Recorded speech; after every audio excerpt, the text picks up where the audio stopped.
Bueno, ante todo, muchísimas gracias por la convocatoria. Felicitaciones a Luis por esta nueva iniciativa de comunicación, porque realmente la estamos necesitando. Carecemos de medios todavía para transmitir esta que es la corriente que nosotros venimos, digamos, a la cual venimos adhiriendo hace tantos años y que recepta, en cierto sentido, lo que nos han transmitido nuestros queridos maestros y maestras. Luis me proponía empezar tratando de explicar, aunque sea en forma bastante simplificada, qué es el pensamiento nacional o qué es el pensamiento nacional latinoamericano. Bueno, como ustedes sabrán, los seres humanos poseemos una facultad de pensar, y todas las comunidades y todas las culturas, durante su transcurrir y devenir, han desarrollado distintas corrientes de pensamiento, ¿no? Por lo tanto, uno podría decir que las distintas corrientes de pensamiento se han desarrollado en virtud de las condiciones históricas, geopolíticas, antropológicas, ecológicas, y que además en cada cultura coexisten distintas miradas respecto no solamente a lo particular, sino además a lo universal. Es decir, desde antaño existen reflexiones respecto a los grandes problemas o los grandes interrogantes de la humanidad, en cierto sentido, hablando en forma tal vez reiterativa. Uno de los grandes temas es el sentido de la vida, el sentido de la trascendencia, las razones por las cuales los seres humanos fuimos dotados de las facultades que poseemos o sostenemos poseer. Es decir, que uno, si analiza las distintas culturas y las distintas civilizaciones, han notado claramente distintas corrientes y distintas tensiones que se dan entre esas corrientes, algo que es normal y cotidiano. En el caso de nuestro país, particularmente, durante todo su devenir histórico se han desarrollado también distintas corrientes de pensamiento, además, con una variable importante que tuvo que ver con los procesos de conquista y colonización, primero a partir de la expansión europea hacia América, y luego a partir de la incorporación de distintas etnias y culturas a partir de procesos inmigratorios, y evidentemente también a partir de la acción de nuevos fenómenos coloniales que se dieron sobre todo a partir de la caída de lo que se conoció como el Imperio Español y digamos el comienzo del proceso de expansión fáctica y simbólica del Imperio Inglés. Sobre todo tenemos que tener en cuenta que la cuestión del pensamiento en aquellos países que se encuentran en una situación periférica, es decir, que no, se ubican en el campo de aquellos países que de alguna manera u otra, o por una razón u otra, se han expandido o han intentado expandirse por fuera de sus propias fronteras. Es evidente que esa expansión, aparte de haber sido fáctica, como en el caso de Inglaterra en sus colonias como la India o lo fue también Egipto, por ejemplo, Inglaterra desarrolló, digamos, un proceso que se conoce como de colonización simbólica, que implica una pretensión de aceptación, entre comillas, de ciertos principios civilizatorios eh, de su propia expansión colonial hacia otros países. Esto, sobre todo, se profundizó a partir de las guerras civiles y el triunfo de una de las facciones que optó por, digamos, intentar construir una nación a partir de la adopción acrítica, y digo acrítica, y este es un tema muy importante, acrítica en el sentido sin tomar el tamiz de la realidad, sin tener en cuenta el tamiz de la realidad, un pensamiento que en cierto sentido podríamos decir colonial, ya que no implicaba un procesamiento, digamos, de gran parte de esas ideas vinculado a las propias características de la América, ¿no? Características que América aparte fue desarrollando según su propia historia. Bueno, el pensamiento nacional latinoamericano justamente es el fruto de la reflexión de lo que decimos pensamiento situado, es decir, una corriente de pensamiento que, cuestionando el hecho colonial fundamentalmente, empezó a desarrollar una serie de reflexiones y principios intentando pensar desde nosotros mismos, ¿no? El pensar desde nosotros mismos. Esto no significa aislarse de una realidad universal ni negar la existencia de otras formas de pensamiento, sino el ejercicio de la búsqueda de cierta originalidad en el pensamiento que América lo tiene. Y América lo tiene justamente porque fue el producto de las distintas circunstancias históricas que atravesó a esta América, que es milenaria, porque todos sabemos que cuando digamos, Europa se expande hacia América, básicamente digamos, se produce un hecho de aculturación, es decir, un proceso de trasplante,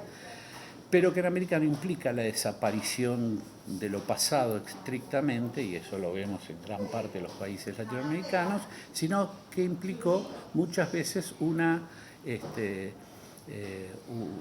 por un lado, una tensión y un conflicto, pero por otro lado, fenómenos, por ejemplo, como el sincretismo, ¿no? Y que también tuvo que ver con uno de los fenómenos que enseñaba Porati muy claramente, porque esa Europa que llega a lo que nosotros hoy conocemos como América Latina, se mezcla prácticamente en forma inmediata con las etnias y culturas nativas, con lo cual se produce lo que se conoce como se conoció en su época como mestizaje, pero que nosotros podríamos definir hoy más como sincretismo, y eso fue generando nuevas formas de mirar no solamente la propia realidad, sino también la realidad universal. Por eso Jauretche definía al pensamiento nacional como lo universal visto por los propios ojos, ¿no? Una definición bastante simple y clara, pero precisa. En ese sentido, esta corriente ha sido sumamente prolífica. Nosotros empezamos a trabajar hace muchos años. Hemos colectado más de 12.000 o 13.000 textos, sin contar las revistas y otras publicaciones vinculadas a este pensamiento, que, bueno, rechaza lo colonial en términos de rechazar lo impuesto y propone, digamos, un sistema de categorías reflexivas que nos permitan tratar de entendernos a nosotros mismos, comprendernos a nosotros mismos. Y esto se expandió no solamente, digamos, a la historia, surgiendo corrientes como el revisionismo, sino a todas las áreas científicas, ¿no? Uno puede sostener, por ejemplo, que el desarrollo de la medicina sanitarista es un producto del pensamiento situado americano, con lo cual podemos decir que el pensamiento nacional no es una corriente de literatura política o de sociología política o de historia de las ideas desde una visión particular, sino más bien el producto de un debate respecto de cómo nuestra América debía de alguna manera reflexionar respecto a su propia realidad, a su propio presente y a su propio pasado y a su propio futuro. Por lo tanto, el pensamiento nacional no es la única corriente de pensamiento en la Argentina. Se ha desarrollado un pensamiento, digamos, orientado hacia las corrientes socialistas o marxistas, un fuerte pensamiento liberal que básicamente fue acrítico, es decir, que implicó la incorporación acrítica de las ideas sin el tamiz de la realidad, de las ideas del liberalismo básicamente europeo y en cierto sentido americano, norteamericano, mejor dicho, y otras tantas corrientes que se fueron incorporando y que forman parte del debate y de las tensiones lógicas que se dan como ya lo dije, en cualquier país, en cualquier cultura o en cualquier expresión comunitaria, y eso es sano. La particularidad de esta corriente es justamente, primero, la definición de lo colonial, es decir, el reconocimiento del hecho colonial, porque el reconocimiento del hecho colonial presupone la existencia de una serie de inducciones que provienen del exterior y que no necesariamente coinciden justamente con los intereses, porque en definitiva lo que está en juego, básicamente, en cuestiones de este pensamiento, es que la autenticidad nos permite a nosotros también definir cuáles son nuestros intereses. Los intereses no solamente son materiales, sino también son simbólicos y culturales. Y la definición de esos intereses o el debate sobre esos intereses son muy importantes porque nos permiten ir construyendo un futuro a partir de lo que nosotros pensamos y deseamos ser, ¿no? Tiene mucho que ver con el ser. El ser está fundamentalmente vinculado al pensar y así como cada ser humano pretende ser lo que desea ser, bueno, los pueblos también atraviesan fenómenos similares. Cuestión que además nos vincula con la identidad y con las discusiones sobre las identidades, la identidad o las identidades, las particularidades. En ese sentido, uno podría decir que nuestra corriente de pensamiento fue, en cierto sentido, bastante negada, bastante, diríamos,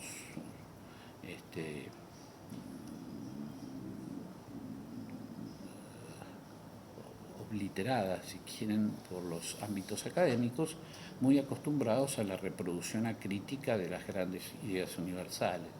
Por eso gran parte de nuestros pensadores desarrollaron, y pensadoras desarrollaron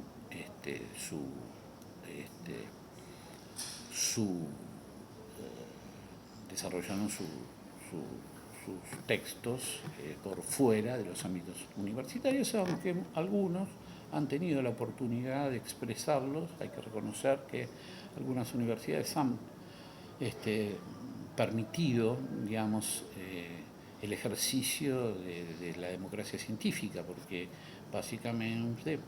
la democracia científica o el ámbito democrático científico presupone, digamos, que los estudiantes tengan toda la máxima información posible para que puedan, en cierto sentido, desarrollar ese espíritu crítico que todos los exigimos. Entonces uno no puede tener un espíritu crítico si no tiene información necesaria. Entonces, el pensamiento nacional latinoamericano es una gran deuda que tenemos para con nosotros. Hay muy pocas universidades donde esto se desarrolla con la seriedad que debería atribuírsele, y por lo tanto, como primer elemento de reflexión, simplemente transmitirles que el pensamiento nacional es una de las corrientes que lógicamente tensionan con otras dentro del ámbito de la Argentina y de Latinoamérica, el pensamiento latinoamericano, porque en realidad el pensamiento nacional es la expresión, una de las expresiones del pensamiento latinoamericano que se desarrolló en nuestro país. Y en cierto sentido me parece muy importante realizar ese rescate. Afortunadamente, en estos últimos años han reaparecido y reeditado muchas de las obras de los grandes maestros y maestras, como Girardo Medo, como Ana Jaramillo, como Raúl Escanabini Ortiz, como Arturo Jaureche, Saúl Taborda, inclusive hombres como el padre Castellani, Abelardo Ramos, Hernández Arregui, Rodolfo Puigros, es decir, obras, algunas de las cuales ya son clásicos. Y este es en los países periféricos es un trabajo muy duro porque todavía hay una gran tendencia, como yo digo, a la incorporación a crítica de ideas. Así lo vemos todos los días en las expresiones televisivas. Hay una especie de sentido común colonial que se ha desarrollado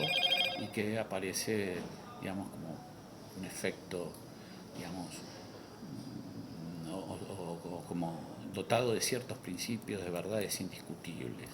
En el mundo humano no hay verdades indiscutibles, ni hay verdades eternas, sino hay tránsitos. Y bueno, en ese sentido nosotros pretendemos con esta serie de encuentros tratar de desarrollar algunos temas que les permitan a ustedes tener una comprensión un poquito más amplia y más profunda de esta corriente. Así que agradeciendo esta oportunidad, les envío un fuerte saludo. Mi nombre es Francisco Pestana y yo, digamos, actualmente me dedico a transmitir junto con otro grupo de docentes los principios generales de esta corriente para que los cumplir con esa gran demanda que tenemos de democratizar simbólica, cultural y científicamente las universidades. Pero esto no se agota en las universidades, sino también que se extiende a todos los ámbitos de la vida institucional, social, política y científica del país. Muchísimas gracias.